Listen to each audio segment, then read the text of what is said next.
I can, Bill. Yep. Okay. So I graduated law school in 1971. I graduated from Columbia, and I had grown up in New Jersey. I came back to New Jersey and started a law firm with another law clerk, and and I was married to a woman at the time. And by 1981, our law firm had grown. We were very successful. We were 6 or 8 lawyers at that point. And I decided that I really had to lead an authentic life and I was going to leave my wife. Um, um, I live out in a rural part of New Jersey. 1981 is not a time that you're necessarily going to be out. I was not out to my partners at all. Um, by 1980, these. 1981 is when I told my wife that I was Okay. leaving because I thought I was gay, and also that was, of course, the week that the New York Times published its first article about the AIDS crisis. So I always thought that was very interesting how that intertwined. Anyway, by 1983, I was still in the firm, and somebody had seen me, a teenager had seen me in downtown with another man, and she made this presumption that we were boyfriends, which was true, and she told one of my law partners. My law partners were totally outraged. They said we can't have a gay partner. No banks would hire us. People would avoid us, and they fired me. Um, and then, uh, So this then, was 1983, Bill. Is that what you said? I'm yeah, sorry. 1983. 1983. But they had immediate some sense of remorse or whatever. So they called back after a couple of days and said, you can come back sort of on probation. I mean, I was the founding partner and the managing partner. In 1984, I was the delegate to the Democratic National Convention, a Mondale Ferraro delegate. I was in San Francisco and enjoying being a sort of half in, half out of the closet man, but uh, participating in the Gay and Lesbian Caucus at the Democratic Convention, all of that, and then flew home. And the next day, I received a telephone call from the other senior partner in the firm that I had to come in. It was a Sunday. I came in, and they told me they decided it just would not work, and I was to leave immediately, and they would pay me everything that I was entitled to. I had to be gone by the close of business on Monday, which I did. So twice they treated you this way. Holy cow. And of course, there were no protections at all, employment protections or anything like that. And I felt uh, very isolated um, in that I had been part of the young, mostly male legal community, and now I'm sure that they, all my colleagues saw that I had been scorned and thrown out. Maybe they didn't know the reason, but uh, it really made me very detached from this legal community that I had been in for about 10 years. So So, were you thinking like my legal career's over basically? Is that kind of what you were well, contemplating or my parents, I'm Jewish, and my parents have 3 boys, and they insisted that we each have a profession, end up with 2 lawyers and a doctor, because they felt anti-Semitism, and you could go work for a big corporation and then get fired because you're Jewish. I mean, I remember, growing up, our neighbor next door belonged to a country club that was restricted, no Jews allowed, things of that nature. So, and there are hotels you couldn't go to, all of that. It turned out for me that it really worked well because even though I got thrown out, I had a legal degree and I could use it. And I just decided I was going to open up my own office just down the road in an even more rural part of the county and dedicate my practice to lesbian and gay stuff then. Now, I had right? been, when I graduated law school, I was always an activist. And so when I came back and started my practice, I joined the local chapter, the National Organization of Women. And I got to know, and I was the only male. And then, of course, there was a whole bunch of them who turned out that they decided they were lesbians and were leaving their husbands, and their husbands were trying to use Custody and visitation is issues as porn because, their wife has this unnatural lifestyle. So I was representing people in the community even before I was out. Okay. All right. So I had some contact. So I decided there was no one in New Jersey that was representing lesbian and gay people. I would do it. I would try it. And that's what I would model my practice on. Now, it didn't immediately pay, and I had clients and I did other types of legal work for other clients to keep the boat afloat. But over time, and now, well, I do. Most of my clients are lesbian and gay. I've gotten into. I do a lot of family creation, adoption, and assisted reproductive technology. So I do represent a lot of heterosexuals and all of that. But focus. I'm very well known in the gay community. I used to be the father of New Jersey LGBT law. Now I'm the grandfather.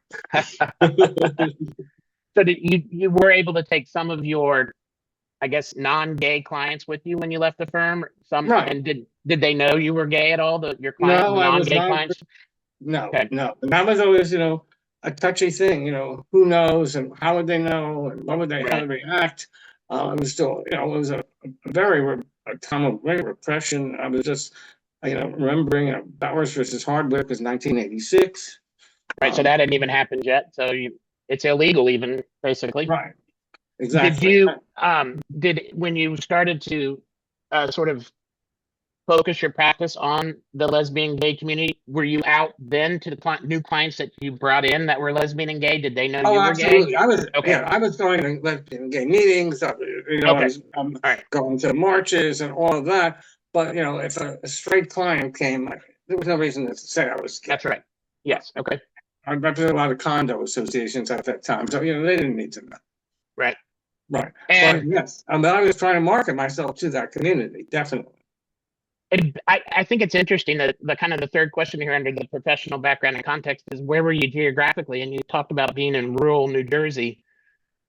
I mean, that seems you were able to draw a gay and lesbian clientele from rural New Jersey. I guess because New York was close. Is that why? I mean, So when I say rural New Jersey, when I was in my office, there were cornfields out my window. Okay. The next town over was Princeton. Okay. All right. I mean, so it was rural, and but there was also suburban areas as well. And of course, over the years, it's gotten more and more developed and suburbanized. But right. Where I have my practice, which is in Belmead, New Jersey, my husband says it's like Mayberry. I mean, my law partner parents own the garage that we can see from our office. I mean, it's very small town where I am. But because I have a reputation now, I get clients from all over the state. Well, I get clients internationally as well. But, okay. No. Interesting. But, in the beginning, it was baby steps.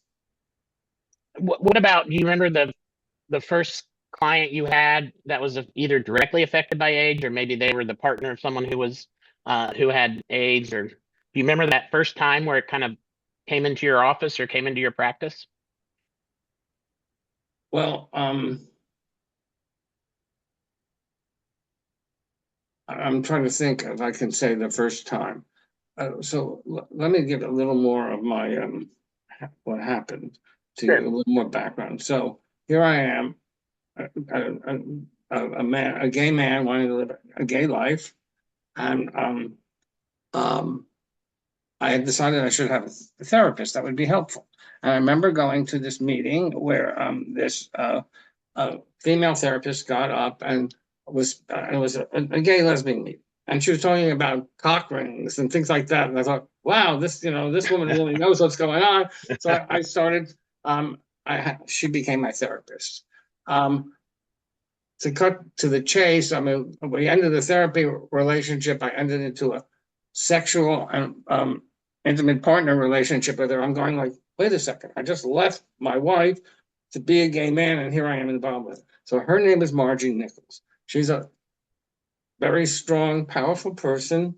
She always described herself as a gay man in a woman's body, but she was the force that really got me involved in AIDS work in New Jersey. So Okay. we knew each other. We had friends that were getting sick. We saw people dying. There was nothing going on in New Jersey. And Margie said, we have to do something.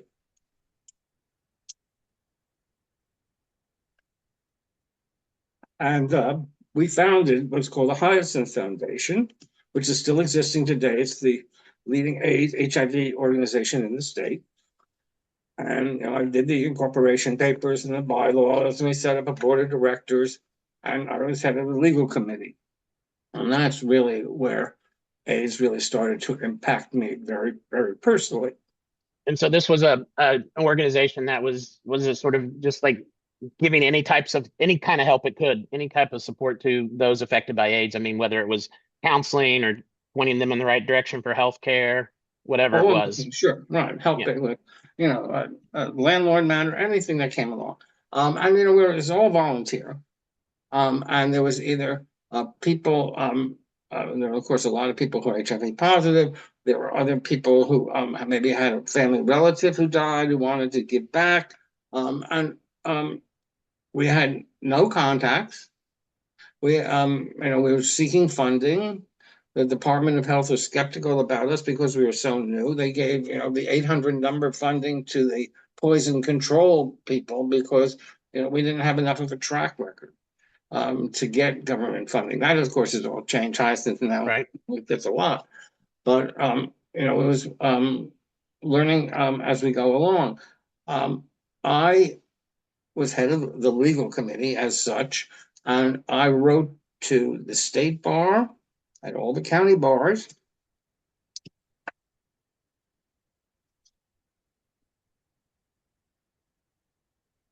To ask for if anyone could assist. I never even got a response from anyone. We were out on our own.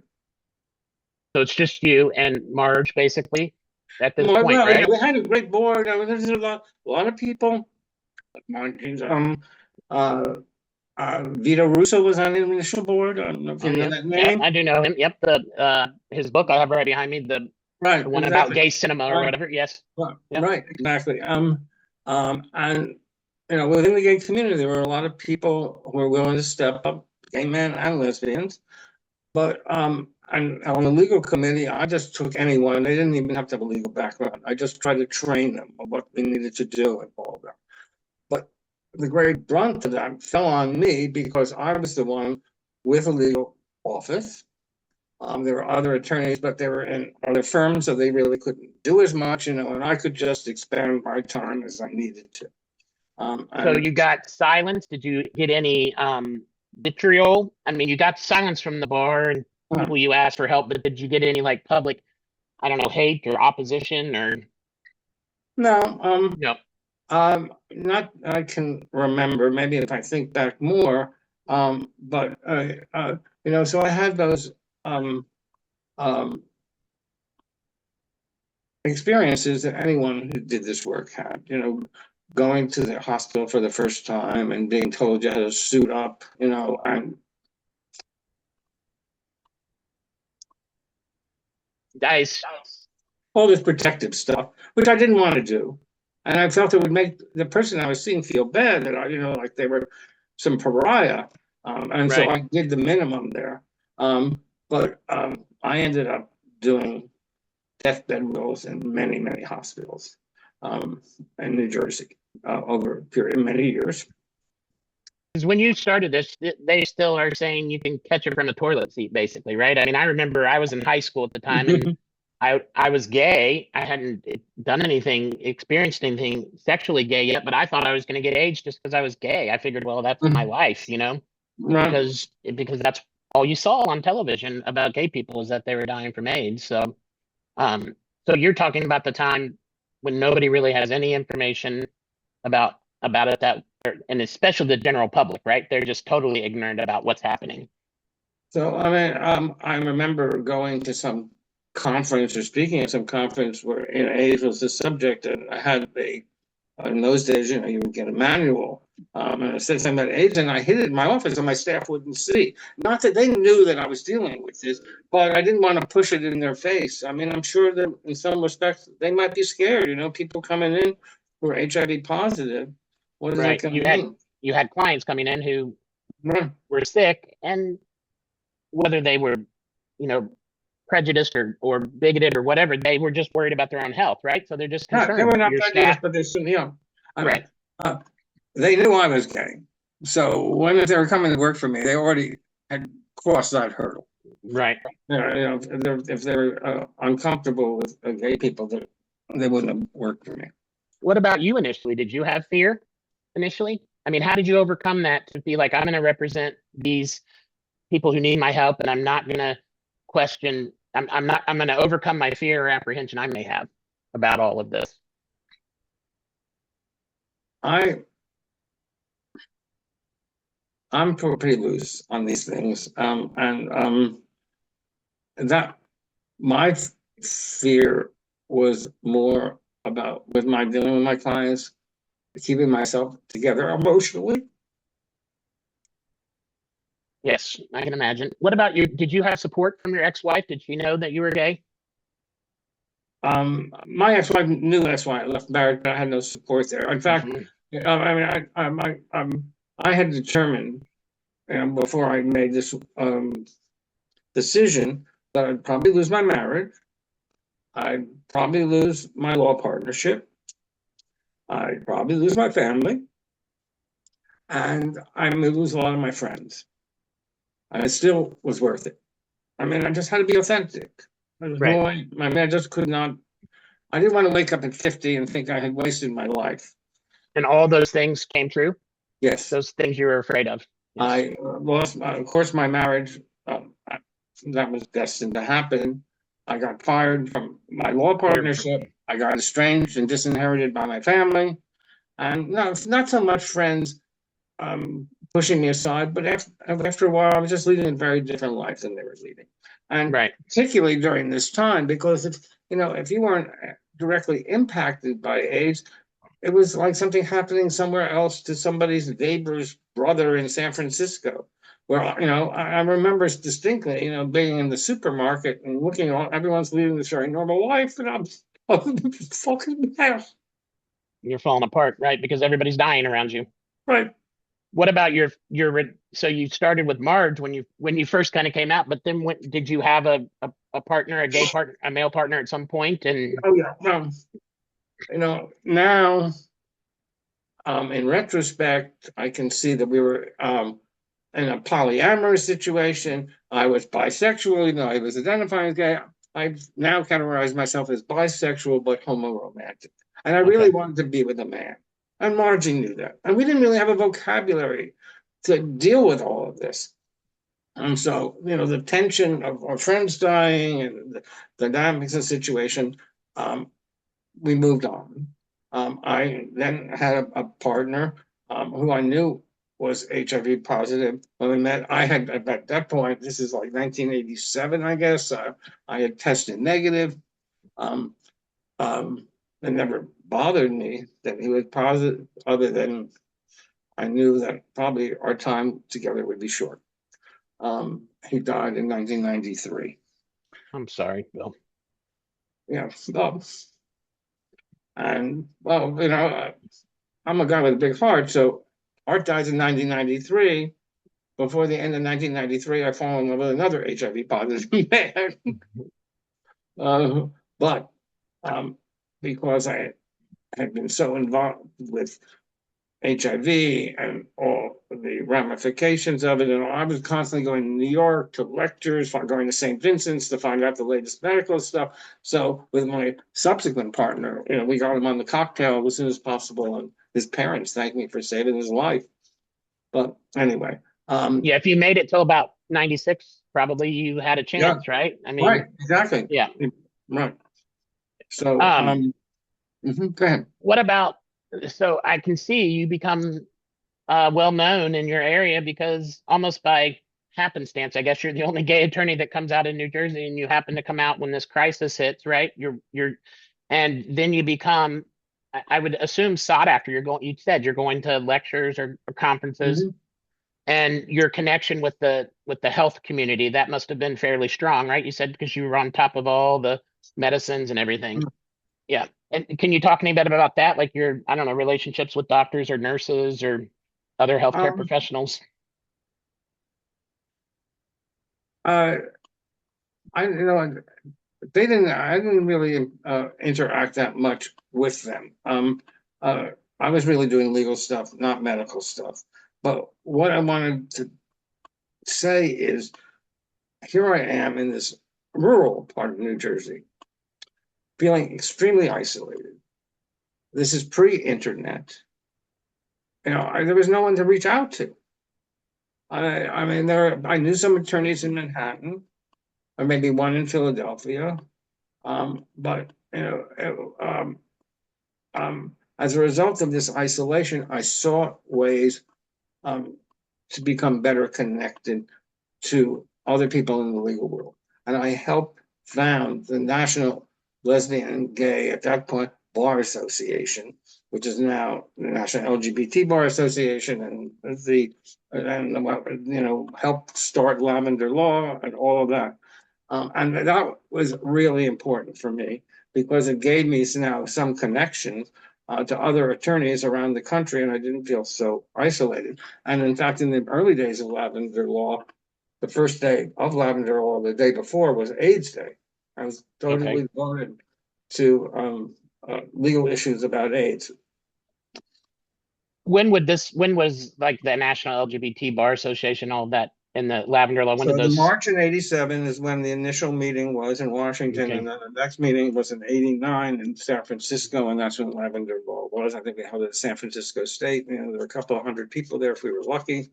And now, of course, it's mushroomed into this wonderful annual meeting. We only held the Lavender Law biannually then, and it was all done by volunteers. If you were the president of the association, everything happened out of your law office. I was the general counsel for the association for 35 years. I just resigned a year or two ago.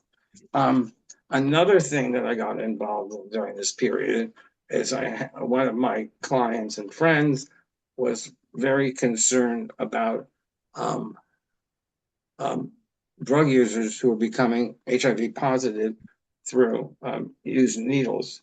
And she started something called CHAI project, which I, of course, advised them. Of course, everything they're doing is illegal, but they went out in the streets and gave away weed works to people, The needles, right? The right? clean needles. Is that Needles what? and all the stuff. And that's Little illegal. You were saying at the time. You could. That wasn't. totally illegal. And Diana got arrested, and the judge said, "You're like Joan of Arc, but I have to sentence you."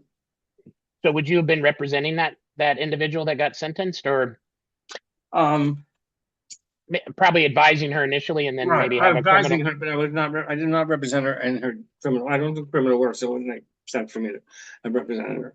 But certainly Right. advised her all along the way. Um, So she gets arrested for giving out needles to prevent HIV infection among drug users. The judge recognizes the stupidity of it, but he still has to sentence or find her right, guilty. right, and sentenced her. I forget. I mean, I don't think she served time, but she certainly had a, a financial penalty. Right. Um, so I How about judges at the time? Were judges? Did you have any like problems with the judiciary? Or I mean, you already talked about the bar. No one responded to your request for help. What right. about when you actually were in front of judiciary?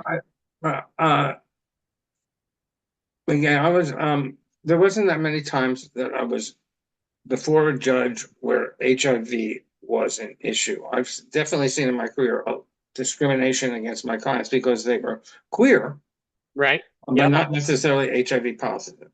And has that changed? Do you think the discrimination against queer is it still existing today in the judiciary? Do you think?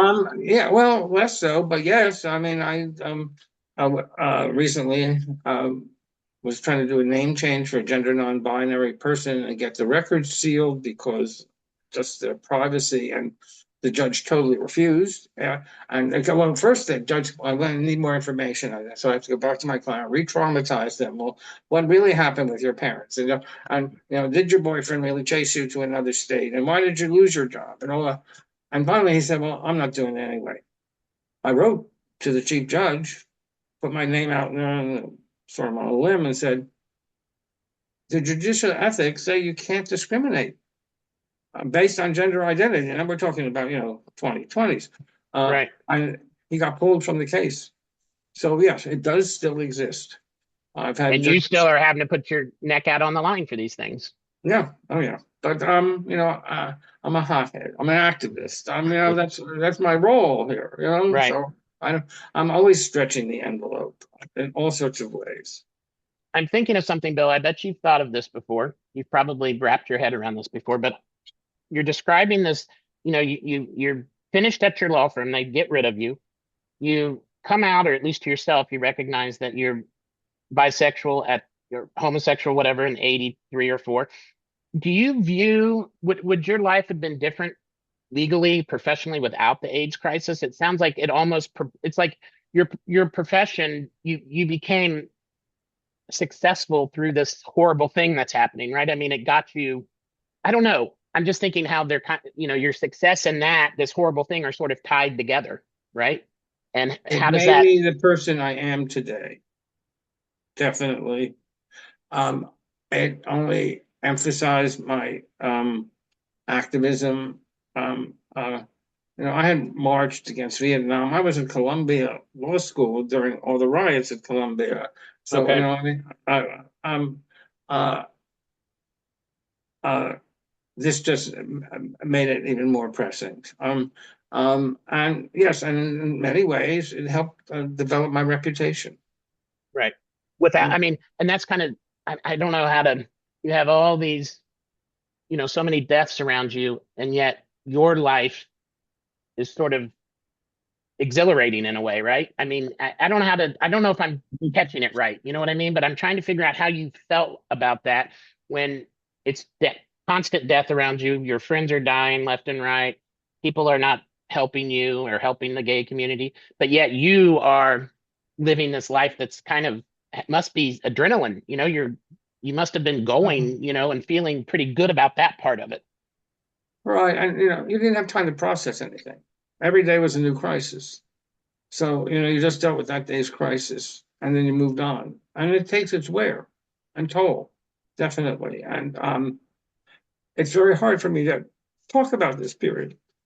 I can imagine. But, I want to do this because I don't think we talk about it much. Attorneys do. And gay men now, even my generation. I was, like I said, I was in high school, so I forget sometimes everything that happened. I just don't want people to forget. And I know that attorneys were out there doing important things at the time. You had talked about doing wills, like deathbed wills. I don't want to. You don't have to talk about it or bring up any. I can understand how emotional it is, but like moments in the hospital. I mean, do you remember like anything specific, a specific client or family members who maybe were giving you a hard time because they didn't want maybe the partner to visit the son or something? I don't know. Well, I certainly remember very well the first quote unquote deathbed will I did. And it was someone who was living down the shore in his sister's home and visiting him. He didn't have much, but he needed the resolution that things were going to be taken care of. And it was, I really wanted to, keep my game face and not get all emotional, which I did. And I was really able to interact with him. And once I got there and saw him and we connected, and, we're brothers, we're the same tribe. And now getting through that was very, very helpful because that sort of helped gave me a plan for going on. I remember very specifically, I was doing a will at Lenox Hill Hospital in Manhattan because my client lived in New Jersey. He was a TV broadcast newscaster. I was fairly Okay. young, and I'm not licensed in New York. And he was never going back to New Jersey. I see. So he's a New Jersey resident, really, but he's in the hospital New in New York York, and he's not City. going back to New Jersey. We got a New Jersey will here. And I just said, let's just close our eyes and pretend we're in New Jersey. That would be the only way you could have been done, right? Right. And that's what we did. And it worked. Now, the first client you mentioned with the deathbed will, was it someone you knew, or was it just someone No. who reached out to Brand new you? Hyacinth. You through Hyacinth. Okay. Yep. I got a lot of calls through Hyacinth, and that's when I started. So I just became known as the Angel of Death, Hmm. which was fine.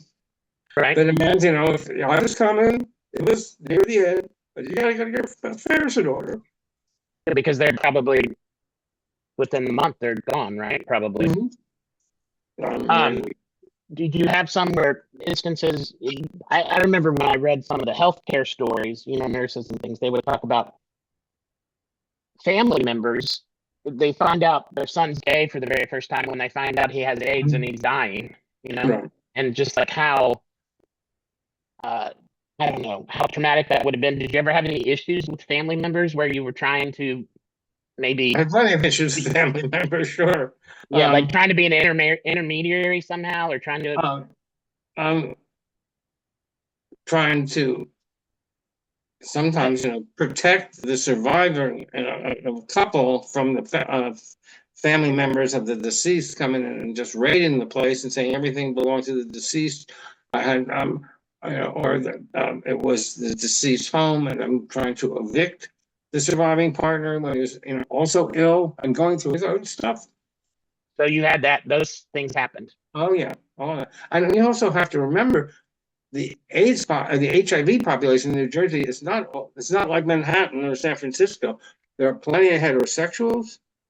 There are a lot of kids. I didn't really do that much with infants, but I did plenty with heterosexuals who were either bisexual or IV drug users. Um, and so it was a different landscape than the one that you would find in the major metropolitan areas. Right, because I'm thinking that just made me think. You're a gay man in New Jersey, you're married, right? But you're close enough to the biggest population of gay men really in the world, possibly, right? And you can drive there in an hour or take a bus or train or Mhm. whatever. So that would be right. There'd be a lot of married men who are living a straight life who had Right, who would go to Manhattan to have sex. And then right, they come back and now they're HIV positive. And right. And holy cow. I hadn't right. thought about that, but you're absolutely right. That's what it would be a totally different clientele because there's a huge out gay community in Manhattan, obviously. So, you know, Mhm. yeah, I hadn't thought about So that. right, so you're dealing with leaving children, which most gay men, of course, at those days we didn't have children like we do now, but uh, we're dealing with issues of guardianship, dealing with a surviving spouse, female spouse, all about whether the female spouse got infected Right. unknowingly. Did you have any of that where the surviving spouse maybe wanted to she I don't know press charges somehow or I don't know what was that a possibility I guess. Um, I never had anyone who wanted to press charges. I can't really think, all because I'm, involved in this nationally, and also I really, there are laws in some states where you can be charged criminally, but those have been just basically used against gay men who are having casual sex and not telling their partner that they're I HIV see. positive, and not even infecting their partner. It just, Just doing right, it without even if they didn't get infected was a crime. right, right. Interesting. Um, let's see. I'm sorry, Bill. I got sidetracked because Right. I'm fascinated about the fact that your clientele is just so different because they're in New Jersey. I hadn't thought about that, but Mhm. um, So, I want to get this in. So, I got a vanity license plate, act up. So Okay. of course I got a lot of questions about what acting I did or what acting troupe I was with. But, I was away, just, be out there on the highway and, let people see. I mean, So I wasn't, you were there when ACT UP started, right? yeah. I mean, you're But, right but I'm there. like, but I'm, in New Jersey, that was basically in New York. I mean, we had a New Jersey chapter. We didn't invade the stock market trading floor, but we did our own things. And it was nice to be banded together with other people who had the same fervor for the Right. cause. I mean, it's part of the same people who were doing the free needles, free clean needles. We're all part of this underground trying to figure out ways to support our community. Do you know when when was it not illegal to give out needles to clean needles to the drug users? Is it still illegal? Do you know? No, it's not still legal. You can now buy them in a pharmacy, but we're talking something that's happened maybe in the last 10 years. I mean, Okay. a lot of people felt like, if you're a drug user and you get HIV, that's your problem. They didn't see that it was a public health measure Right. Right. because drug use is such a bad rep. Right. And especially intravenous. So they're like, well, you deserved it, is what they're Right. thinking. Do you remember doing like having to be creative legally, like when you're talking about maybe wills or other types of things? I'm assuming you had to work around the law somehow, come up with some creative solutions Of to, course, yes. I mean, I've done that my whole career, trying to fit our community in the laws that exist, giving gender neutral reading to laws, etc. But, you know, when I was doing this work, there was no legal legal relationship recognition. right. So if I have a gay or lesbian couple come in and they did wills and powers of attorney, this was like the most significant thing they could do to prove to the world that they were a couple. And I had people exchange rings when they came in to sign their wills or whatever. It was very touching. Um, Clients knew that they desperately needed the documents. If your partner was sick and in the ICU, you were not allowed in because you were not family. Um, so they needed a document that said this person gets priority visitation if I'm in a facility. I see. Okay. And you would have to do that and show it to the hospital. Yes. And would they still sometimes the hospital still not find that sufficient or No, I didn't have any problems once they had it on paper. okay. And I also gave the right to the agent, the partner, that they could also limit and exclude visitors. So if somebody's family was being obstreperous or bad, they could just have them thrown out. Or if the patient hated, had the most worst relationship with their father or something, Right, and would right. have never wanted them to come visit them in the hospital, then the partner could stop that from happening. What about families contesting wills or those types of arrangements that you made?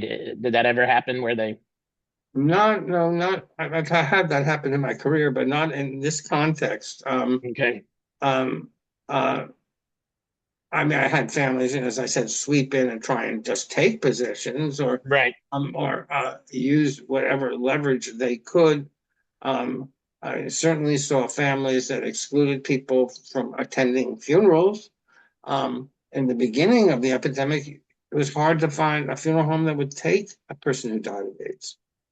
They were You're afraid. the second one that's told me, second person I've interviewed that told me that it was hard to find a place to bury their or get their client to go to. There's Mhm. deceased client. And Right. how did that work out? I mean, what were the You find, you find, you do it, the network provides. But, it's such a time of crisis and high emotion. You don't need these extra difficulties and impediments to moving forward and trying to get some resolution. right? All this stuff happening and already Mm. What when you started the Hyacinth, can you Mm-hmm. talk a little bit more about that? Like, how did it? I mean, I know you said you kind of started it. You had this idea along with Marge that it had to be done, right? But Right. how did you get the rest of the board members? How did you find people who were wanted to be a part of it? And did you have any opposition, like, I don't know, organizing it or filing the papers with the Secretary of State or Uh, whatever? no, not, I mean, I had, when we applied for our tax exempt status from the IRS, I had some concern that they might um, give us a problem. Um, I don't recollect it. I probably wrote the application in a way that didn't necessarily focus on the HIV, just the health issues, in the certain communities and whatever. Right. Um, uh, um, Margie was a very well-known person in New Jersey, so she could attract people to Okay. the board, as did I. And I, we so this was like 85 that we started Hyacinth. Because what Margie said, they have GMHC in New York. We got to do something like that here. That's right, because GMHC was sort of the first. I mean, from what I'm reading, it's kind of the first one that really stood out there, right? That did it. Right. Mm-hmm. And became a model. So it was a model for us as well, though our population was different.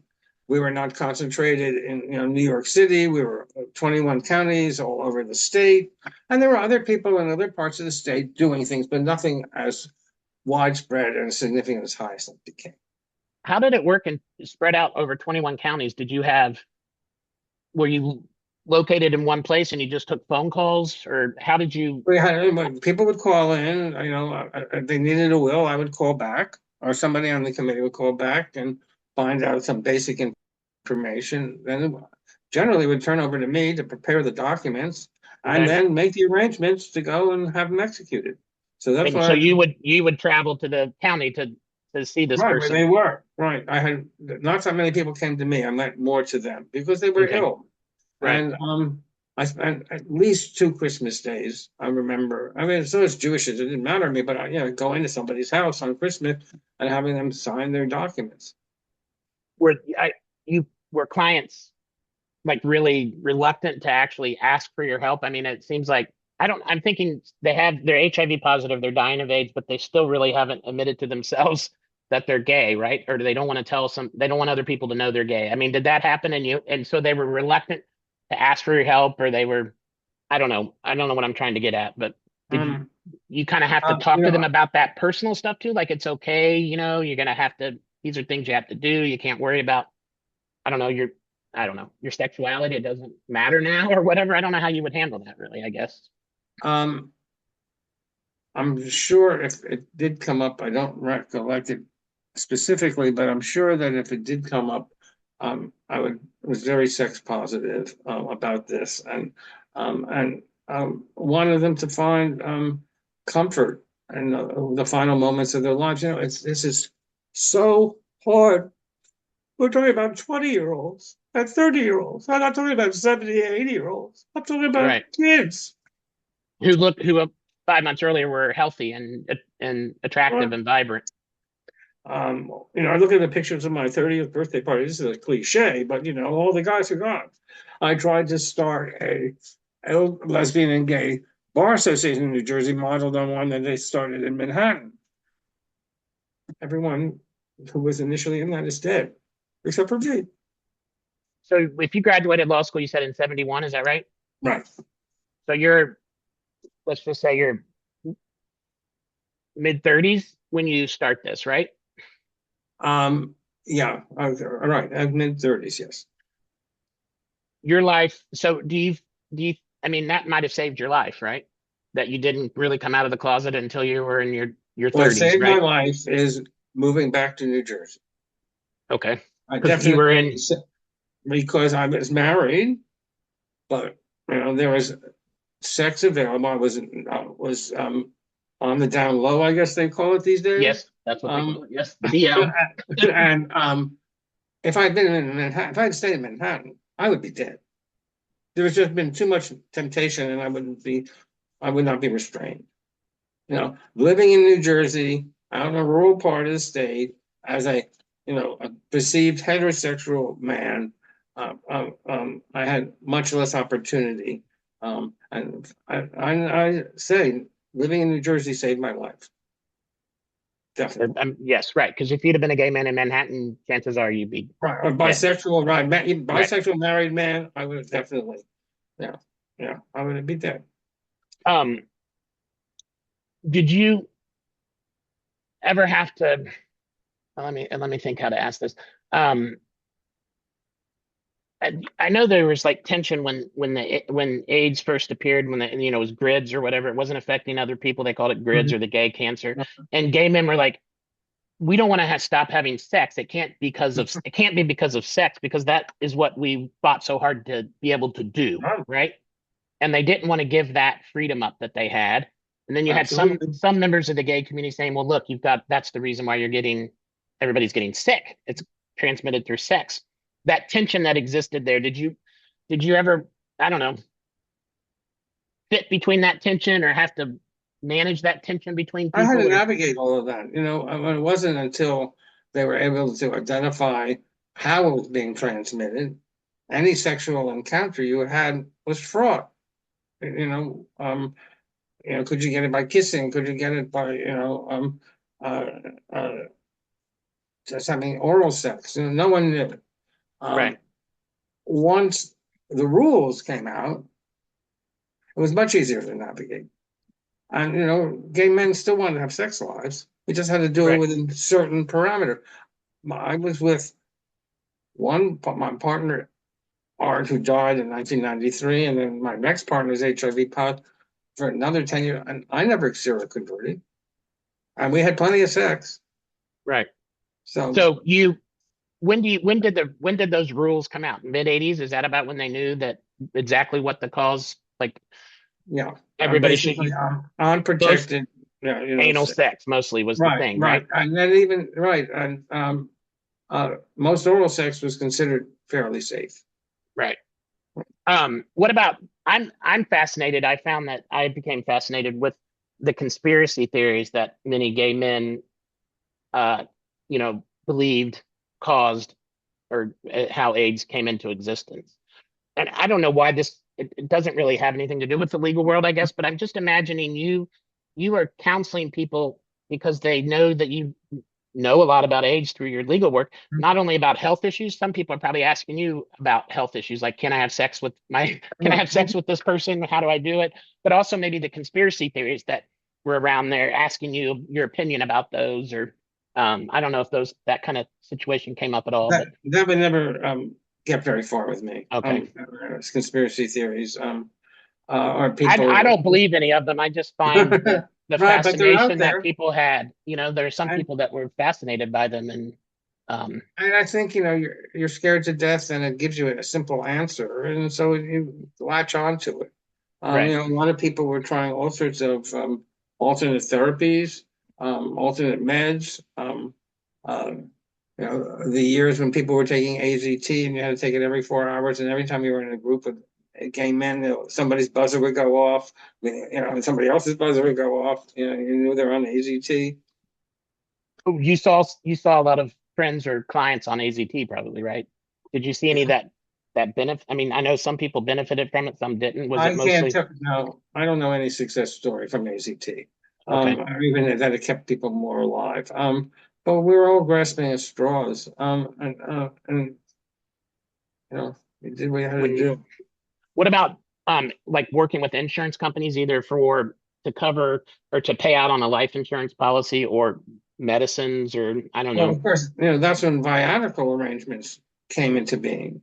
That is the AIDS epidemic that started this whole new industry of selling your life insurance policy. Can you Um, talk a little bit about that? Like, was that something new for you and you just kind of did it, or how did you? it was new for everyone. I mean, they had never conceived of that before, and so you had people who had a $500,000 life insurance policy through and through their employer or otherwise, and they knew that they had probably less than a year or a year or so to live. They could sell their policy to someone, And if it's a $500,000 policy, they might get $150,000 or Which is a lot if you're only $200,000. going to live a year, Right, right? exactly. And then, this sort of leads into those people who got caught because a lot of people, well, I'm going to die, so my credit cards, I'm going to max them out, I'm going to spend everything. And then came the meds, the antivirals. And Right. all of a sudden now, they're going to And they're live. living. Right. And they didn't plan on this. People who are on disability, who then had to choose, well, do I want to go back to work or am I going to stay on disability? I still have clients who went on disability um, uh, when when AIDS was much more of a death sentence, and they're still on disability. Couldn't they Um, get it? Couldn't I guess maybe the Social Security Administration doesn't do it, but they could have said, if you take the medication, you're no longer disabled, right? And so you need to get back to yeah, work. you get that more from a private insurance company than you would from Social Security. Okay. Private insurance companies who are paying on a disability policy do generally check annually on someone's Um, status. with But the I don't know of viatic, any. Yeah, go ahead. no, go ahead. I'm sorry. No, go ahead. I don't know.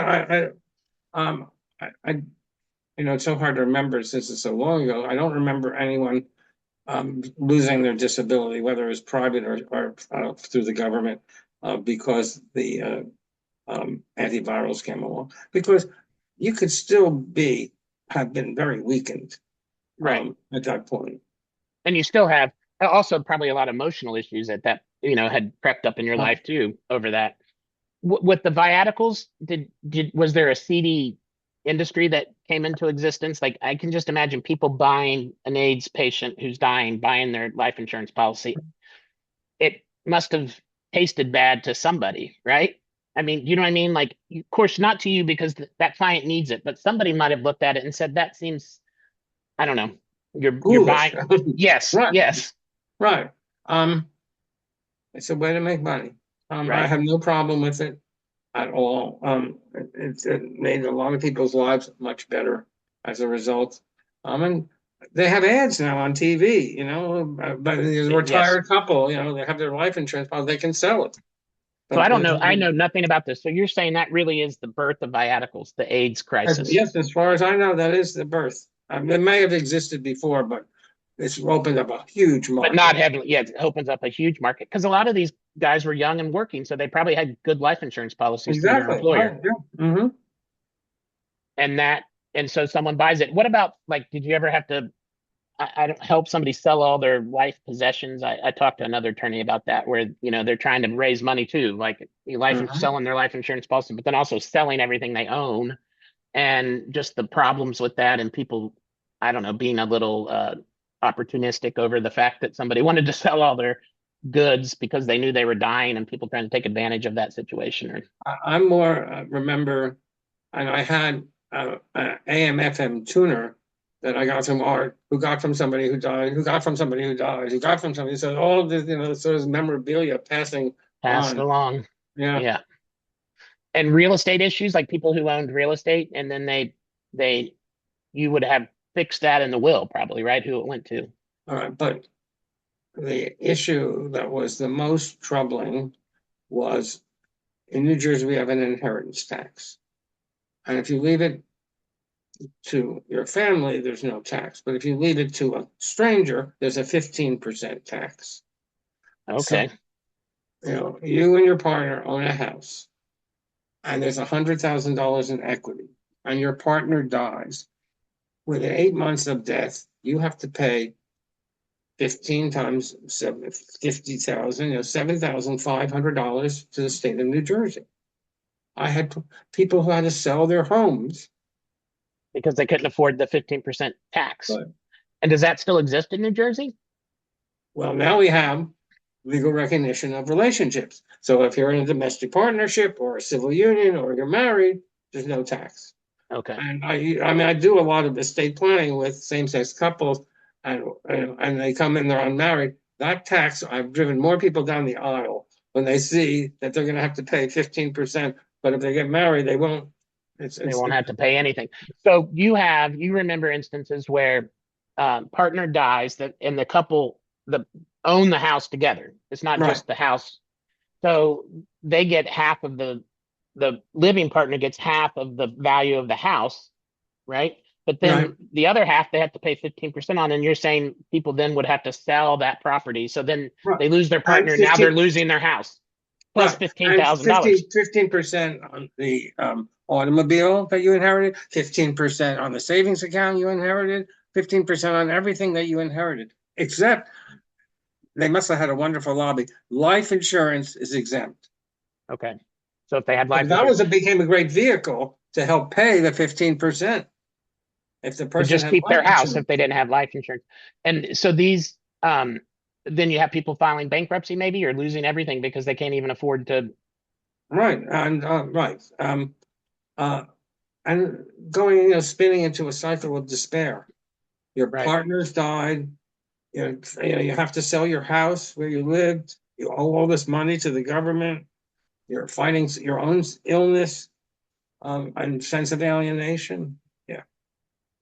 I'm just imagining like how much, how, how did you, how did you make it? What am I trying to say? I can just imagine, I can tell how emotional you are and how much this impacted you, but also how much you loved the people that were around you. So you have all these people dying who are coming to you for help, right? Either it's the person who has AIDS or the partner, whatever, coming to you for help, and they have a lot of issues happening. Did you have trouble billing them? I mean, I just feel. I mean, you were like thinking I'm going to make money off of this. I got to charge them somehow, All right. right? All the clients I did through Hyacinth, I did pro bono. All those deathbed bills, I did pro bono. Oh, okay. So nothing from Hyacinth There was gets very paid. little that got paid. I did. If a client came in and their partner died and they had a lot of money, and although they had to pay 15%, and I had to file inheritance tax returns and stuff. I could get paid. Yes, I did get paid occasionally, but So a lot of Hyacinth, this is pro bono. you're getting paid as their legal counselor, or were you doing it all pro bono? I mean, like, were you getting a salary from Hyacinth, and then No, no? So you're giving all your. I can imagine that being almost all you did, Phil. Just pro bono work. I did. I still do a lot of pro bono work and advocacy work. That's my career. And I make sure I have good staff that can do a lot of the legal work that I don't need to do, so I can be out there being an advocate and doing a lot of pro bono work. Anything that came through Hyacinth was pro bono. Other clients, there were people who did have money who came and did have Right. problems, and I could charge them. But uh, it wasn't really a moneymaker. It wasn't, a marketing tool to, no, it was to Okay. serve the community. And, How uh, did you said you didn't get funding from the state initially? So was it private donors that were making Hyacinth work, or was it just you basically donating your time and Margie donating her Margie, time? yeah, we all did. And there was, eventually, I'm sure we raised enough money through fundraisers at bars and other events, that maybe we hired some staff. But, Okay. there's nothing very sophisticated, nothing like it is now. And you didn't have to have, you really didn't need to have an office, I guess. You needed a phone, right? That people could Uh, call, I uh, guess. uh, What about and when you people, were out in a bar, at a social setting? I'm sure you got a lot of people wanting legal advice about, some issue with AIDS when you're just at a social setting, at a bar or at a, dinner or something. Was that happening to you because everybody knew that was what that you did a lot of that and you were an expert in it? right, you got to be careful that you're not establishing an attorney-client relationship. And somebody said, "Well, I listened to his advice and I did this and it turned out wrong and now I want to sue him." So, Right. you're talking hypotheticals, in a casual situation, like that. But it did Uh, happen. People knew that, oh oh, yeah, oh Phil yeah, Phil yeah. knows about this. I'm going to ask him. And I get, calls. My friend's cousin used you. Can you tell me? I, that's why I have a staff. And right. now, I screen those. So you could You know, direct I'm, a lot of those people to Hyacinth though, right? yeah, Is that sure. what you could do? And then they could become a client through Hyacinth to Right, you so that you could avoid that issue that might right, pop up. right. So my connection with Hyacinth is now I'm no longer involved in it as I was Okay. all those years ago. Okay. I moved on, but my pro bono work now is basically in the trans and gender non-binary community, which is the community being attacked. So That's of course right. that's where I They want to need help. be. That's right. Yes. We're living in strange times, aren't we, Bill? It's scary. Yes. What on the Hyacinth board, did you have I'm sure you said Margie was well known, so she probably is the one figuring She these was out. the But one did in you New have Veto, for example. okay, so Right. you had Is some that- well-known people. What about from the straight community? Did any of them step up and join the board? Like, was there somebody that you remember thinking, wow, I'm glad they did that? Or To be honest, I don't remember. I'm sure there were, but I don't remember. okay, I mean, there were straight people who were volunteers who I do remember. And I was very happy that they were there because everyone played a central role, particularly in the beginning, getting us off the ground. right. And did you get interviewed like for newspapers and television? And I mean, were you eventually doing all of that? And like, so then you're really out and you're I did a everybody lot of knows. public speaking. I did a lot of public speaking on AIDS. Um, and this again, I was in this so divorced from the rest of the legal community. That has changed now. Now I get Trailblazer awards. Yeah. I stopped going to the county when I got kicked out of the law firm. I stopped going to the county bar association meetings. I didn't know how it'd be perceived or how people would react to me, and I just felt, and recently they gave me a Trailblazer.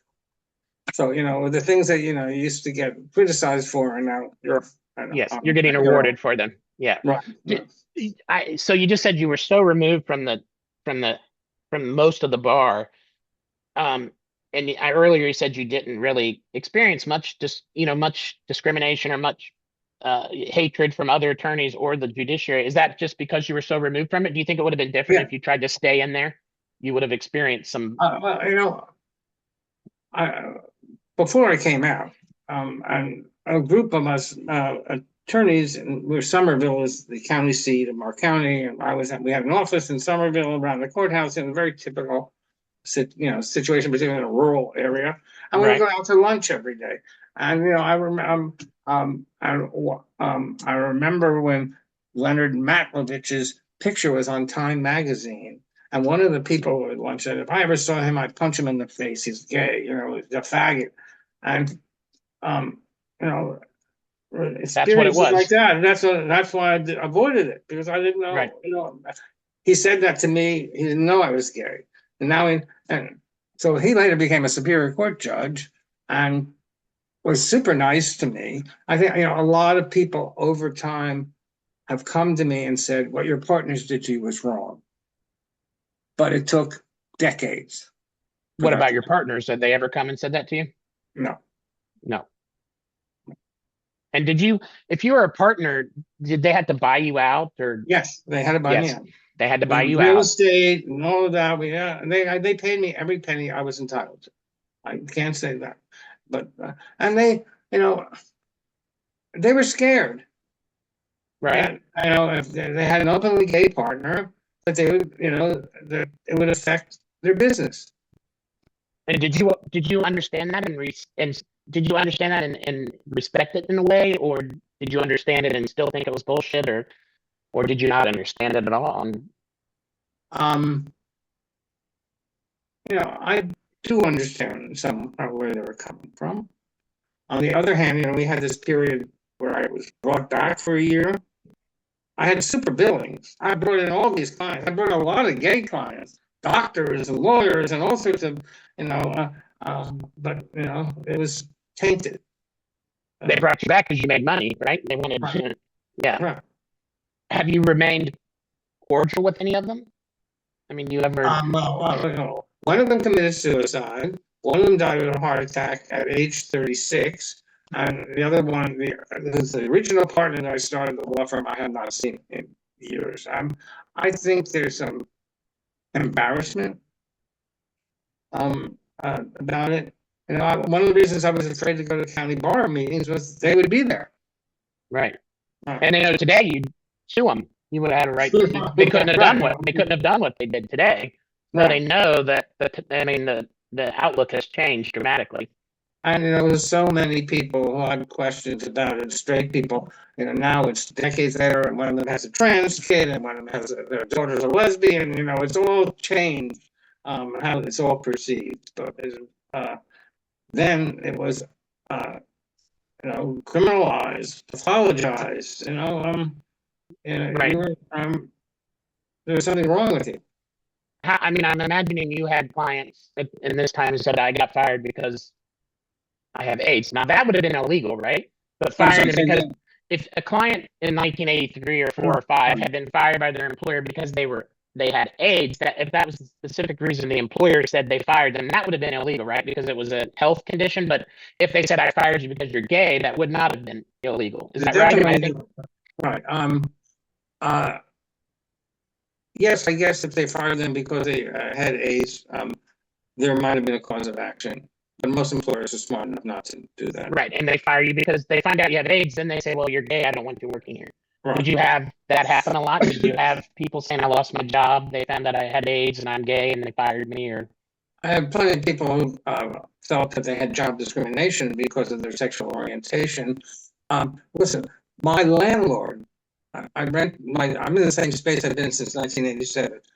My landlord for many years, when I delivered the rent check, would ask about my health. Now, he uh, didn't, I wasn't out to him, but he must have figured it out. And he was worried, that I was going to die of AIDS on him. that's interesting because I asked another attorney I interviewed if because you were helping clients with AIDS and that was so well known, did people automatically think you had it? Oh, Like, did you yeah, ever run into sure. that? They always thought you had it for some reason. Like, why hasn't Bill Well, died yet? mhm, Right? mhm, mhm. And did you ever have to explain that to somebody or give somebody a reason why just because you help people with AIDS, you don't have AIDS yourself? I mean, I tell him I'm healthy, right.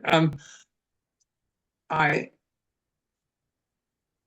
didn't want to say things like I don't have AIDS because it sounds like you're if you have it, you should be ashamed.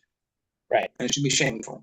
And you shouldn't admit it. And of course lots of people who were unable to admit it or they died of cancer, whatever. Um and I was always I didn't like that. I didn't like that. It was considered shameful or to be ashamed that you had this disease. So And in you would those just days, it was, that people were was worried, the right? public. They thought, well, you had it, they're going to get it from you somehow, some Right, crazy and, way. I mean, there was nothing being done by the government. Thousands of people were dying, and nothing was said. We were very alone. Did you have any?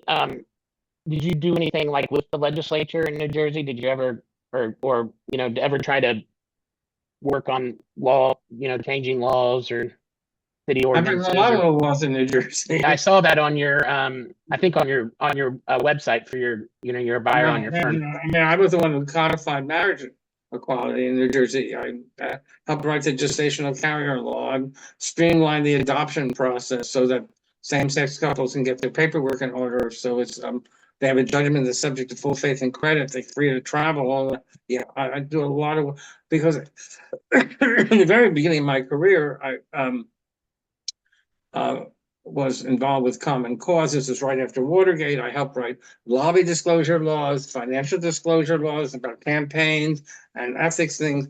Um, and then I got hired by the environmental community to represent them in the legislature. So I've always been familiar with how the legislature operates. And So so that's where you feel safe. I mean, you know that area. right. That's what you said earlier. Like you were always an activist. That's what you're telling me. I mean, you're an activist when you were in college, and you're an act. Mhm. So doing this for, being an activist for HIV causes was natural to you. It didn't seem. It wasn't Right. something I that. mean, right. I was called to action. I mean, how could you look away? Some people could. I couldn't. I couldn't look away. What What would life be like for you? Do you think? I kind of asked this earlier. If there hadn't been if AIDS hadn't existed, what would life have been like for you? Do you think? First of all, I would have a cohort of friends my age. I have very few friends my age. and they're mostly, straight. And I really miss all those people who died and all the things that they would have done and created and been a force for good in the world. Um, uh, Very sad. Uh, um, and it's a real void. I I appreciate what you're doing because I do think um, uh, what happened needs to be chronicled. And I've, young gay people, just gay men, have no idea. I had a couple in my office today. They signing wills and they're gonna have a family, and I think, well, they got married because the law I wrote. They're gonna Hmm. be able to have a family because of the gestational surrogacy law. And they have no idea that was Well, you or what you had to do to make that happen, right? They don't really have an understanding of that, do they? I mean, and I get a lot of thrill from knowing that this work that I've done now makes these people's lives possible. It used to be if you were a gay man, your parents said, "Oh, there are no grandchildren." Now, oh, you're getting married. When's the kids coming? Gay men having children, men having babies is common. Right. It's a whole different world. Uh, It is. Someone I spoke to that practiced in Manhattan, he was like he said this, and I'm wondering, AIDS epidemic sort of forced the gay community to quit thinking of the freedoms they had, the how they were different than everybody else. They didn't have to get married. They could have sex as much as they wanted. They could do whatever they wanted. And that sort of turned the focus of gay men to we need to be partnered up and have a partner for life and focus on. And so do you think the AIDS crisis sort of if that hadn't have happened, do you think the gay community would not have been as motivated to fight for gay marriage and other rights that seem more that the straight community has, and we would have just been fine because we wanted to be different? Does that make any sense? I don't It know. makes some sense. I mean, but what the AIDS crisis did in a way was tell us that we're unprotected because we don't have recognition of our relationships and the right to be at the hospital bed of your partner who's dying. Um, so that definitely helped propel the movement forward. I mean, it was um, in the late '80s that municipalities started adopting domestic partnership ordinances. They didn't really give you much, but it gave you recognition of your relationship. It gave some dignity to your relationship, and it was the start of the movement to bring about marriage equality. That was in the mid to late '80s when, like, San Francisco passed it, New Right. York, right, and then by 1999, Vermont passed civil union, and then 2004, Massachusetts, opened Right. up the floodgates. So that was all part of this process. And I always say that the light at the end of the AIDS tunnel for me was all my lesbian clients started having kids. And so I started doing a lot of family creation. And But when you have to reminisce, not reminisce, I mean, when you have to cry with a friend over what you experienced at that time, it's mostly with a lesbian woman that you were friends with at the time, right? Or a straight person. Because you said you all mean your now when I talk about it? yeah, like if you want to, if you want to sit down, I don't know why maybe you don't ever want to, but if you're sitting Mhm. down talking about something that happened during that time, it has to be with a lesbian or someone who's straight, right? There are a couple of gay men still around that I can talk about, but um, I don't want to relive it. I mean, Right. while it was going on, I read everything. I went to, Angels in America and As Is and The Normal Heart. I saw all the original productions. I was very, very involved with all of that. Now I can't go near it. I And don't. Bill, you told me something I had never thought of just a minute ago, and it's making me think, which is gay men your age, you like you said, there aren't a lot of you left. And I think that needs to be more recognized. I mean, how do you need people your age that are like you, to talk to have it's something that I think the gay community should be focused on to make sure that your age, your age group is not forgotten, and that they are taken seriously, not as, like a daddy or anything, as someone who Mhm. has some money and they can, but as a true, person who experienced these things who now doesn't have anybody around to talk to about them. I can't imagine. I mean, I hadn't really thought of it that way. I Mhm. hadn't thought of the emotional support that your generation needs, really, you know? Right, And there's, I right. think it's lacking. I don't know that the gay community thinks about that. Right. Well, you lose most of your peer group, and Yeah, it's, I can tell you that for my generation, I kind of think of myself as the next gay generation after yours, right?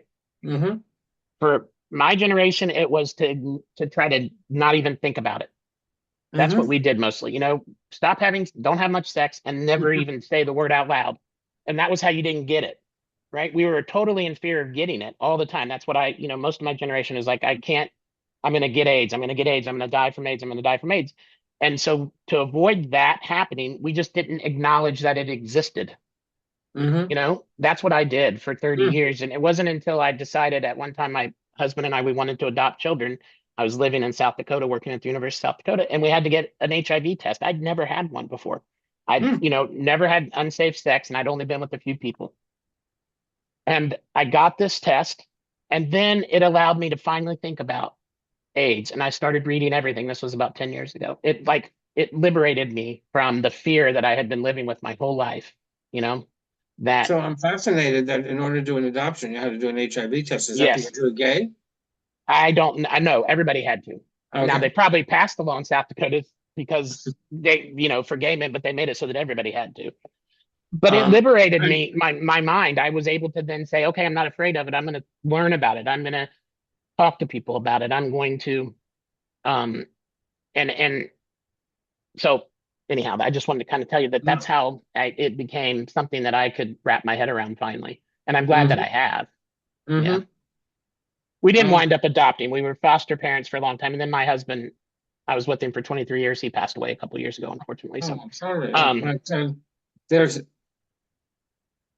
nothing like the loss of a spouse. There's just nothing like it, and it's a living hell. yes, it is. And my, I think for 23 years, we outlasted most couples nowadays. And Mm-hmm, his presence never goes away. It's always here every day. mm-hmm. Um, sometimes it's not as strong as other days, Bill, but it's always right there. So, anything else I mean, something you remember vividly that you Sure. haven't? So I wanted to talk about, we started talking about public speaking, and I did a fair amount of public speaking, but there was one incident that I particularly remember. I had been invited, this is 86, 87. I was invited by a fledgling group of openly or questioning lawyers, students, excuse me, law students at Cardozo Law School wanted to hear what it was like to be an openly gay lawyer. And so I got invited. So I was going into Manhattan, and my dear friend Bob Negrin was in Memorial Sloan Kettering dealing with some outrage. I went to visit him, and then I went to law school. And well, I became an emotional wreck. Because And this friend was dying from AIDS. Is that what? yeah, Yes. right. Okay. I went to visit some friend dying of AIDS. And I went to the law school and told them how I had been in a law firm and came out as gay and got kicked out. And here I am now visiting my friends dying. So this is what it's like to be an openly gay lawyer. How did how did they react to that? I'm sure they were, sort of dumbfounded. It wasn't what they were expecting. Right. But it was My, true. it was my truth. Yeah. And the person who invited me, I'm still friendly with. She's a dear friend, and she practices in New Jersey now, and we sort of laugh about it. But it was, and this is, right after Bowers came out, so it's like, no one would ever put on their resume that they were gay or they belonged to some gay organization. That's why when now I go to Lavender Law, and I see the recruiting, and there are 200 law firms and the CIA and police and all this. It's amazing. Right. I don't know if the CIA will be there now, will they? Right, right. I'm sure it changes and not as many law firms will be there, but Right. even just to see, people recruiting people who are queer is mind blowing. I mean, the And that changes that students, have happened. yes, and students will put on their resume that they were the president of Outlaw or president of, Right, exactly. you know, Right, how amazing is that? Yes. right. I mean, It's totally amazing. and your generation did that in a way, I feel like. I mean, the AIDS, that's the silver lining with the AIDS epidemic is that um, your generation decided to stand up and fight, I think, and had you and not, people found out, everyone said, I don't know anyone was gay. And then they right, found out they did. right. Right. Yeah, Because and I so, imagine, gay men in the late 70s, there wasn't a real reason to tell anybody you were gay because right. didn't really, they might have known you were, oh, he's a bachelor, he's, Mhm. whatever, but Right. you didn't have to actually tell people. Then all of a sudden this illness comes around, you're fighting for things that you need, like government awareness and medicine and funding. You have to tell people you're gay. You have to actually Mhm. say it. Right. Right. So out of all that death comes some hope, right? Could you Yeah, tell I that at mean, the time? Did you see that? Did you know that all this death was going to give no, something good was going no, to happen out of it? no, no, no, not at all. I never thought that that's how it would unfurl. Um, and I remember very well, it's February 16, 1990, opening up the New York Times obituary and seeing that Keith Haring had died at age 31. I lost all hope after that. I really did. I You continued to do what I was doing, but I had no hope. so you're doing all this work and you really think there really is no point. You're doing it all, but really nothing's ever going to There's no change. light at the end of the tunnel. This is just going Right. to continue. This is just going to continue. And the prejudice is going to continue, and the rancor, and um, we're just going to plod ahead. But I know. I mean, how did you do that every day, Bill? How did you wake up and decide you're still going to keep doing this, even though you were almost certain it really was going to come, it really was all going to still fall apart. It was still just, I don't know. Did you think that every day? Did you wake up and say, I'm not going to do it anymore? I'm No, done. no, no, just the opposite. No, I'm needed. You know, hey, I'm about to turn 79. I don't need to continue to practice law, but I'm needed. I know how needed I am. I mean, Right. the work that I'm doing is still need. It's very unfortunate. There is no bench following us. There are a lot of openly gay lawyers, but they're IT lawyers or they're employment lawyers. There's there's no one. I've tried repeatedly to get associate come in to take over my practice. I have a very vibrant, successful practice now. Um, and young people just are not interested. They don't want to come to to you who has mostly a gay practice. Is that what you're saying? They're I'm just not talking, they're gay attorneys I'm talking about. So it's okay. not that I'm trying to hire a straight. I have interest from straight lawyers about it. But uh, young people, I'm running like I always say it's like running a shoe store on Main Street.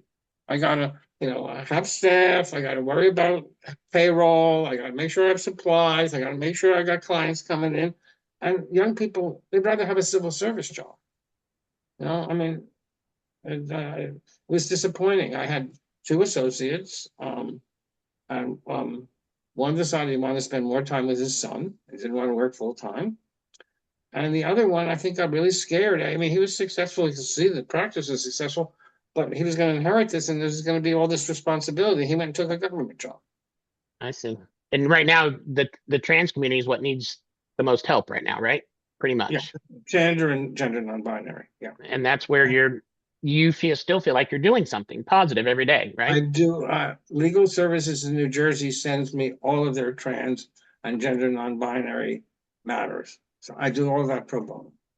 I mean, I can't even, I won't say I know much about that community or what they're going through, but I imagine they feel like the carpet was just ripped out from underneath. They felt like something was happening positive for them, and then the carpet's just Mhm. ripped out from underneath them, you know? They've been dehumanized. I mean, the government, proposed a regulation last week that they're gonna, excuse me, key all federal funding to make sure that there's nothing that has any gender identity attached to it. So like a homeless shelter, if they did anything to service the transgender community, would not get federal funds. I mean, they're doing this throughout. I mean, these people are told they don't exist. It is just like what happened to the Jews in Germany in the 1930s. They were not allowed to exist. They were vermin. They were, uh, they were um, just bad uh, and scapegoated. This is Right. exactly what's happening. And to me, my fear is that it's now happening to these trans people, but we're next. We're still not Right. totally protected. I feel like, yes, I feel the same way. I mean, it just takes what? A few decisions, maybe, to change our lives completely. And Hmm. people feel like they can openly, there's a portion of the population who feels like they can pretty much openly hate us now, um, you know, which wasn't the way it was even, 10 years ago, 5 years ago, it Yeah, wasn't that way. right. People at No. least knew they couldn't act that way out loud, but Hmm. now they just think it's okay. I'm a little worried. Let me ask, I didn't ask this question, but when you started practicing in this area, I know you were pretty much alone in New Jersey, right? But were you able to connect with people across the country that were doing that? And was there a network that was built before there Well, was official networks built? I mean, was there, you picked the phone up because you knew someone in Manhattan or San Francisco or Chicago who could help you. participating in the creation of the National Lesbian and Gay Law Association helped me to find people around the country who were doing work similar to me. And what Well, year is that again? The national, that do you was know? 1987 and 1989. And so every attorney that joined that was a gay attorney, AIDS had to be a major factor in their Sure. practice, right? I mean, Mhm. you were Or all their lives, right? in their Yeah. lives, right? It was all that was a commonality you all had, right? To some Right. extent. The gay men, right? The Yeah, lesbians have different issues, but yes. right. And so you get this group together and now you have a place to share everything that's Right. happening. Right. And we, had Lavender Law. The next one was in 1991 in Atlanta. And then we started doing them annually. But it was a wonderful opportunity to mix with other lawyers, um, who shared common traits. Right. That was very important to me because I was just so isolated. I did not. I knew a couple of other gay male attorneys in New Jersey who all died within 5 years of meeting them. So there was just Because they got sick and died. yeah, they got sick and Yeah. died. I imagine that. I mean, that's when I decided I have to do this right now because either all of them, all of the attorneys who had these experiences died from the disease, or they're Hmm. all getting older. I mean, Yeah, and yeah. so this was my only chance to do it, to This is talk the to everybody time. because otherwise Um, these stories get lost. absolutely, absolutely. Anything else that you want to? Let me just look at my notes Yeah. here. Uh, Um,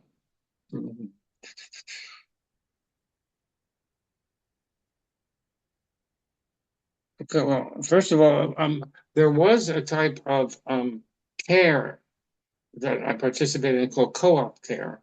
It was in Okay. hospitals in Manhattan where you would stay overnight in the hospital room with a sick person.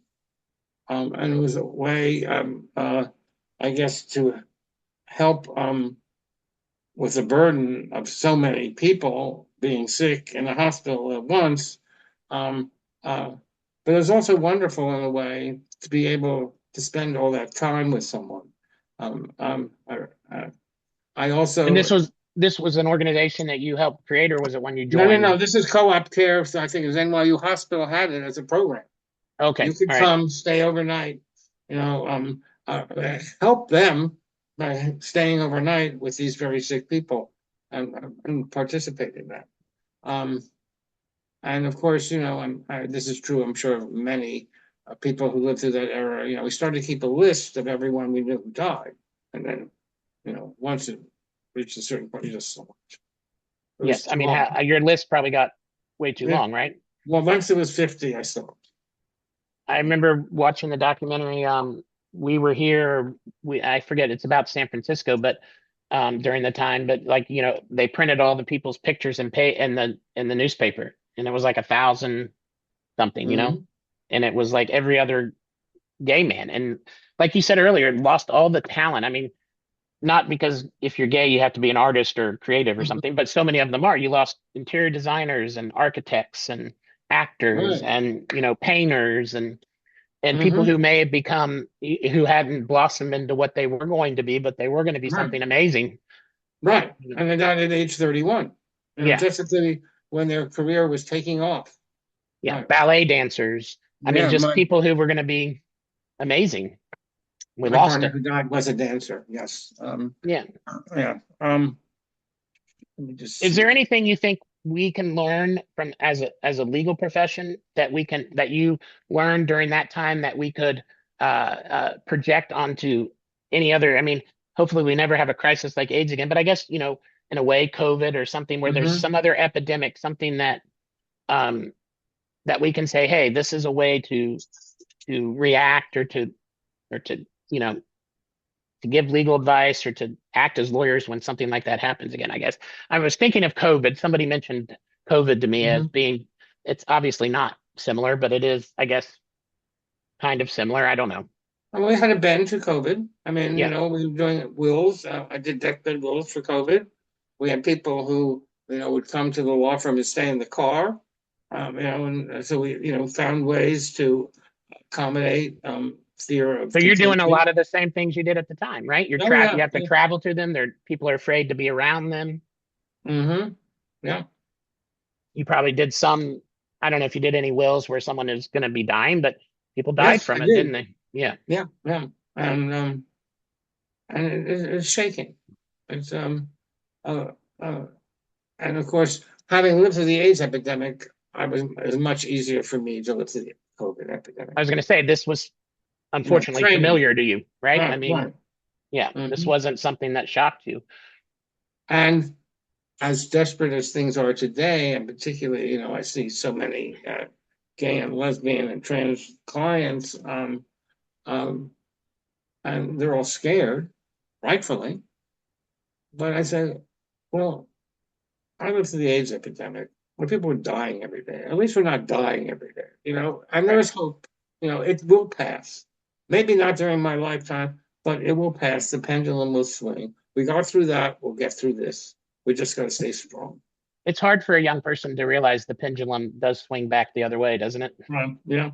At least in my experience, it always has. When I clerked for a federal judge in Cincinnati, Judge Spiegel, and he was a huge gay rights activist, but he always said, Eric, I remember when the Obama, the Gore Bush, Hmm. outcome. I was devastated. I thought the world was Hmm. coming to an end. And he said, Eric, he said, life, everything goes this way and comes back the other way. You know, he says, don't, it'll get better. And it did. Then we had Obama and times were great, I thought, Right. I know. It seemed like Yeah. the world was perfect. I know. Yes. That Um, people were starting to open their minds up. And well, hey, I want to let you know, Bill, that I think you're a hero, not because you've been recognized as a trailblazer, not because you started the National Gay and Lesbian Bar Association or Lavender Law, but because you helped people when they needed it. That's what makes you a hero, Bill. And Thank you. that's what I want people to know. They can read about you starting Lavender Law, but they Hmm. can't read about you going to people's hospitals and Hmm. doing a will, and then the person dies 2 weeks later. They can't read about the emotional toll it took you to wake up every morning and keep doing this job and doing it Hmm. right. That's what I want people to realize. Those are the heroes. And that's the story I want to tell. And hopefully I'll do it justice. Um, Thank and I'll send you the transcript. And if there's anything you want to add, or if you want to talk again, that's fine. I, of course, will send you. my final product when I have it, and I might even ask you what you think and look for some tips if you have any or things I might have missed. But Eric, where in Kentucky are you? I in Northern Kentucky University is right across the river from Cincinnati. I live in Okay. Cincinnati. Mm-hmm. I grew up, my parents were college professors at Miami University in Ohio. Okay. So I grew up kind of right out of that in that Mm-hmm. area. And I've been around, a few different places. I was in Fort Mm-hmm. Lauderdale at a law school there, and then I wound up in South Dakota, which was strange. But the little town I lived in was the blue dot on the South Dakota map. And then now I'm back in Cincinnati where all my family lives. And I'm recently remarried to a Oh, wonderful guy, good. a Congratulations. wonderful Yeah. man who I love a lot and who's wonderful. So Yeah. um things continue, don't they? Yes, they Life do. keep goes. But I want you to know that's why I think you're a hero, Bill, and that's what I'm going to try to express. So Okay. I hope Thank you. that's okay with you. And I'll send you the transcript and we'll stay in contact. Okay. Thank you so much for taking the time, Bill. You're going to Chicago for Lavender Law? I am. I am. Yes, I will be there. I hope to be there. So, um, Well, if uh, you are there, let me know. Maybe we can. yeah. So I have been at every Lavender Law Okay. All right. since the beginning, but recently I was diagnosed with lymphoma. Oh, I'm sorry. Oh, well, all right. Yes, it is. It's just, but I'm very, very lucky. They found it accidentally. They were looking at something else. I have no symptoms. I have, as my doctor said, very little lymphoma. Um, that said, I'm still going to have to do 18 weeks of chemotherapy. And my doctor said it's just a speed bump. And when we're done, you're not going to be in remission. You're going to be cured. So I'm Wonderful. very When did you start it? next When do you start week. the next week? Okay. And I've already registered for Lavender Lawn. I have my hotel reservations. How I'll feel is up in the air. So if I'm Okay. there, I'll let you know. Yes, I would love to meet you if you're there. Yeah. Okay, Okay. Bill. All Thank right. you. Have a good Take night. care. Yep. Bye bye.